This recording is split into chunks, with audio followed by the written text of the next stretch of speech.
is a pelvic floor specialist, and he is going to tell you some things that you might not know about your sexual function and give you the exercises that he gives to his patients at his clinic in Atlanta. So for general fitness and incorporating pelvic floor strength into our general fitness routine, the first thing that we want to do is be able to isolate what exactly we're talking about when we're talking about pelvic floor mobility.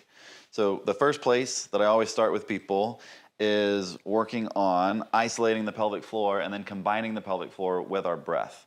So first, the diaphragm and the pelvic floor, they move in tandem with one another, the muscle that helps us breathe. So when we take a big breath in, the ribs are going to inflate kind of like an umbrella expanding, and then you're going to think about breathing all of that air down into the pelvis. And then on the exhale, the ribs should kind of recoil, the belly should flatten. You're going to take another big breath in, inhale, expand through the ribs, expand through the belly, try to breathe all that air down into the pelvis. So this is just specifically diaphragmatic breathing. This is one half of pelvic floor mobility.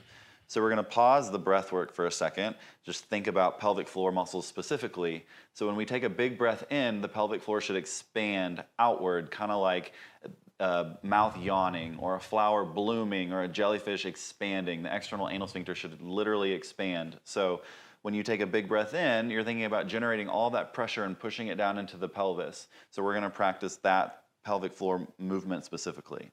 So, Dean, whenever you're ready, I'm going to have you take a big breath in, try to expand through the ribs, and gently generate pressure down into the pelvis, gently bulge, expand, lengthen, and then exhale.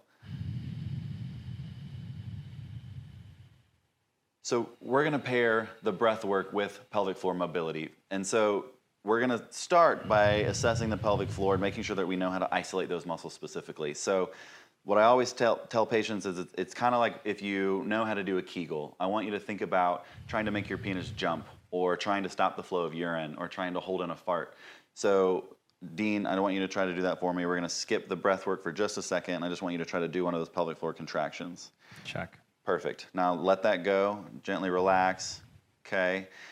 Some common compensations in this, people are going to try to over-recruit their abdomen or over-recruit the inner thighs or the glutes. I want you to think about only using the muscles as if you're sitting on a bike seat.